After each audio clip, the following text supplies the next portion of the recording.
Hi and welcome back to a boat called Wanda. Well, as you may have noticed, this isn't the normal outdoor setting where I've got Wanda stored, and that's because about 3 weeks ago now, I guess, I actually moved house, and now I'm living in this property that's got this okay sized garage with a roller door out the front. So too small for a car, but just perfect for me and my tools and a few little jobs for Wanda. So over the next few months, as it gets icy cold, I'm going to do as much work as I can in here with my heater on in preparation for warmer weather down where Wanda is. Now, first up, before we get started, you might remember the last episode I just put this new tent up because the previous storm, I think it was Storm Arwen or something like that, had sort of ripped everything apart. So I went back, I put a new tarpaulin on, I had all this bungee cord, and then 3 days later another Storm Barra, came through, and yeah, I was watching that all night. I think it came in on a Tuesday night through the morning, and I could hear the wind, and it gusted to 50 miles an hour. So I went down to the boatyard the next day, and this is what I saw. Unfortunately, the sound wasn't working, so I'll just have to give you a narrative, but essentially the tent was intact, not one piece of damage done. And this is also an example of what I did, where I had shock cord to take up the first 2 or 3 inches, and then beyond that it was held in place by the rigid rope, because I didn't want the whole force of the wind to be pulling against the shock cord in case the shock cord broke. So the shock cord was just there to, you know, break the impact of the wind, the gusts, and the rigid cord was there to stop it from moving any further than that. And basically it's worked. And again, I think there were gusts down there at 50 miles an hour, so that was pretty good. Okay, so here, first up, what I'm going to work on, I've got these 2 handrails that went along the coach roof, or the coach roof. Now, these were originally teak. I can see that they're quite weathered and worn. They've got all these grooves in them, as you do with teak. So it looks like they were 1 inch at the thickest, and where they've worn away, yeah, I've worn away about 1 millimetre, 1.5 millimeters. So I want to make new ones of these, and the new ones that I make, I want to preserve all of these positions for the screw holes, and that's because I didn't fill up the old holes with thickened epoxy so that I could reset or re-tap them. So I want to keep those holes, so I'm going to use this as a template so that the screw holes are in exactly the same positions. You can see that there's, don't know if you can see these, there's some pretty bad misalignments. It's not symmetrical.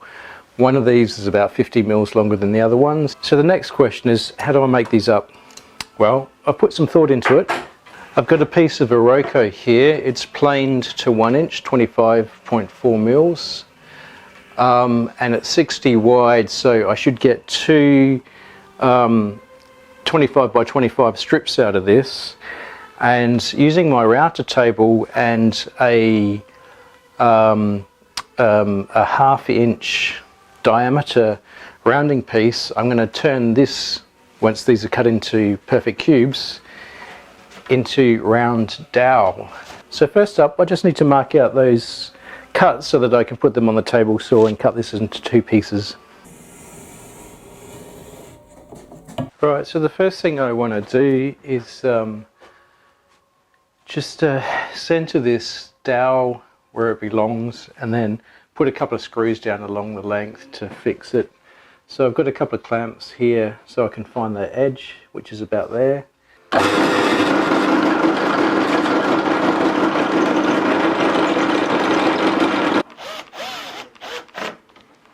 Okay, so hopefully that's nice and vertical.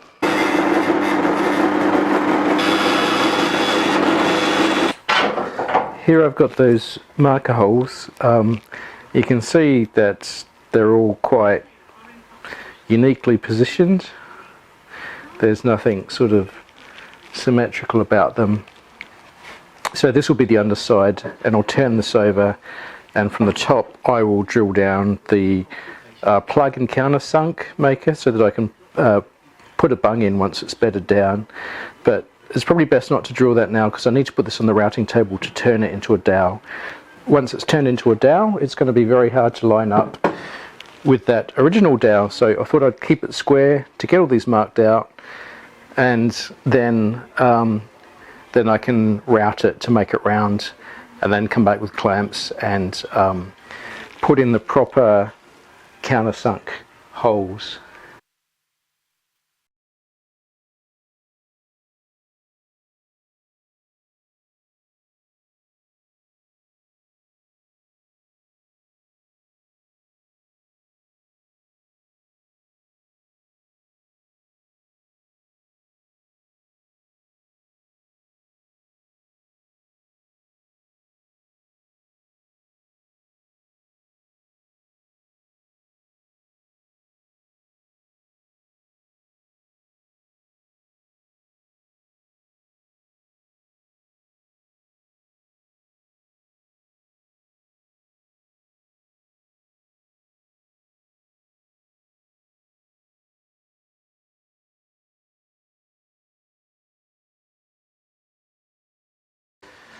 Okay, so that's done, and not too bad actually. The saw lines from the circular saw aren't that obvious. Width-wise, a little bit thicker than I'd thought. It's come out at 27 in some places instead of 26, and I don't really understand that because the test cut I did was 26. It's kind of getting a bit late, so I have to leave it for now. It's about 7:30. I don't want to disturb the neighbours, so I'll come back tomorrow, set up the routing table as a planer, and get these down to 25s. I'll have some fun turning this into dowel. The air smells of Iroko. You can really feel it catching your throat, but the mask I had on is really good. Okay, back tomorrow.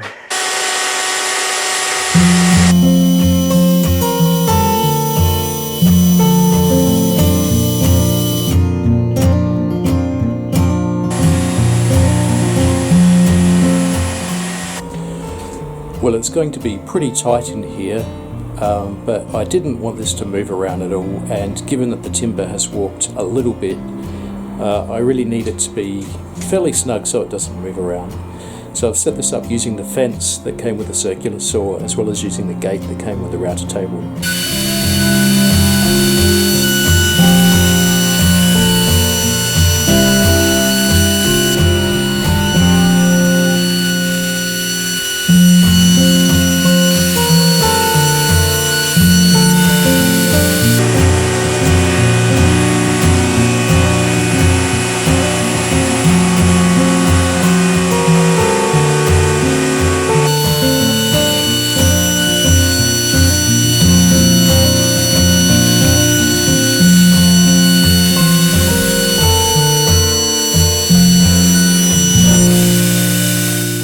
It's far from perfect. I mean, it's got a little bit of a feel of a 50p coin or a 50-cent coin if you're in Australia. This is a little bit like that, but hey, you know, it's pretty good, given that I've turned a piece of 63 by 25mm timber into 2 pieces of dowel, Iroko hardwood, for marine use. That's pretty good.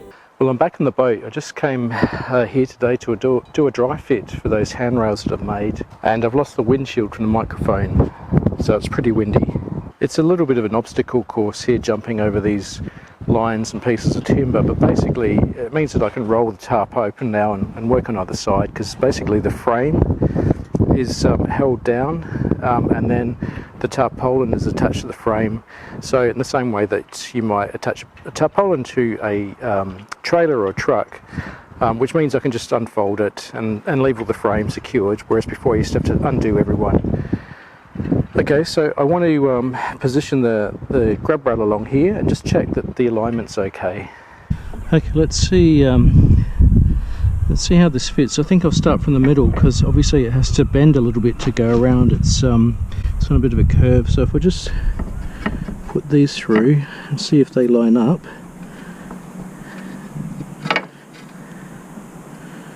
Oh yeah, that's good. That one lines up, and then I'll come along to the next one. Yep, that's gone through. Yep.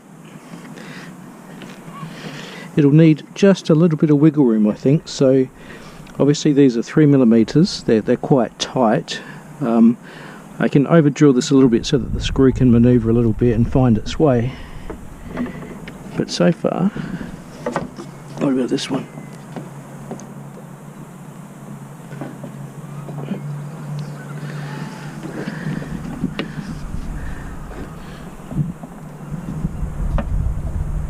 Yeah, so far so good. That one's a little bit tight, but again, just need a little bit of wiggle room and that'll find its way in. So yeah, good, that fits well. Let's do the other side. It's going to get dark soon, but yeah. Okay, so now what I need to do here is do that for a start. I never actually had, well, I must have lost these back pieces here, which are quite small, so I need to measure up how big this needs to be, and also get a template for these holes. So I will make this port side, forwards, and it's up, and there. I'll need to do the same for the other side. Okay, so that was a real relief yesterday when I went out to Wanda that these handrails line up, that the holes that I drilled through match up. More or less, they're pretty close. So I guess on the day when I go out there to actually bed them down, I just might need to make some adjustments, sort of over drill some holes again to allow the screw to find the right angle and all that sort of stuff. But it's pretty good, pretty close. So now I want to measure them up against the original ones to cut the ends off, and you can see that the ends have got a bit of a chamfer on them, and they're actually quite close to where the mounts in the coach roof start, so they don't extend too far either side of those, I guess because you don't want ropes to get stuck under them. So I'll just now measure these up, trim them down, and then I will drill down and countersink them so that I can cut out the hole for the plug, counterbore them for the plug, and yeah, try and get that done today.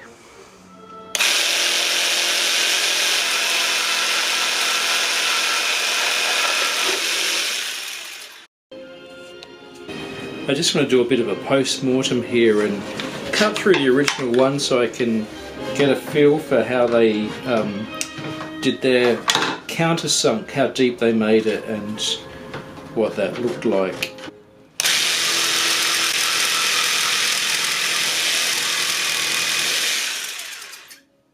Yeah, so if you have a look at this profile now,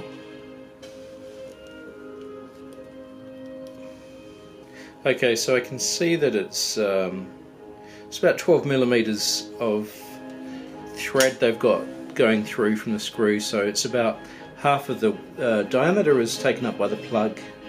Okay, well next I'm going to come back to these glove boxes that I did some work on a while ago. You might remember that I filled up this trench with thickened epoxy, and now because it's a little bit proud, I need to take that back so that it's nice and flush and will sit into that that cavity quite well. So first up I'm just going to use the belt sander. This is quite handy how you can table mount it, and I'll take as much of this off as I can, but then it's going to be down to some hand sanding with the block, I think.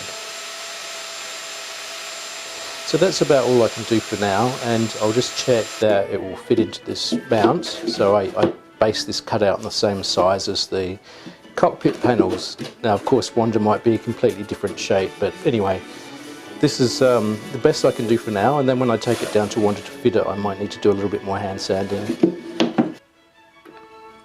I'm really enjoying using these hinge drills. They've got this collar which helps you perfectly center into any sort of countersunk hole so that you can always get the center. And I'm using that to re-drill out these holes which the screws go through to mount it into the cockpit, because these got covered over when I put the thickened epoxy in. The last thing I need to do to these glove boxes is, you might see there's 3 holes here, and originally there was a piece of trim along here. I think it was teak and it had rotted, so I threw it away, but basically there was just this little lip trim here in the glove box so that when you were heeling over, it would help prevent things from rolling out. So I think I'll use this leftover Iroko that I bought for the handrails. It's 25mm thick, so that might make a high enough lip to put here, just to prevent things from tumbling out.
Okay, so that's finished with 420, I think, and even the end grain, it's really nice and smooth. So I think this is it, ready for varnishing now. And oh, I can find a little ridge there, but I have to let it go. It's not meant to be perfect. I mean, you could see by how I could control it just by the position of the sander that it's rolling really nicely. So that's good enough. Okay, I think I'll leave the update at this point. So yeah, there's a couple of good things that are just about to be completed, and I'm waiting on some pieces now. So with these little bits of trim for the glove boxes, what I'm waiting for is some varnish, and I'm waiting for the shops to open again because it's a holiday break. So as soon as I get some varnish, I can do these up in this nice warm garage, 10-12 coats, and then mount them into those glove boxes. They just screw in with put some silicone sealant, and then I can take them down to Wanda and seal them in. Also, once I get that varnish, I can varnish the handrails. So what's left for those is I need to drill down into all of those holes and counterbore them with a countersunk, and again, I'm just waiting on a very specific piece for that, a countersunk drill piece that will go down and bore that out. So once that arrives, I can go on with that. Yeah, it was really nice couple of days here working with the router table and the saw, working with timber. It was really a nice change to the project, and I'm really looking forward to doing all the interior fit out with the carpentry and timber. It's a really enjoyable piece, and even the sanding wasn't so bad. Anyways, hope you had a good holiday for those that were able to take holidays, and I'll catch you hopefully in a couple of weeks. Bye for now.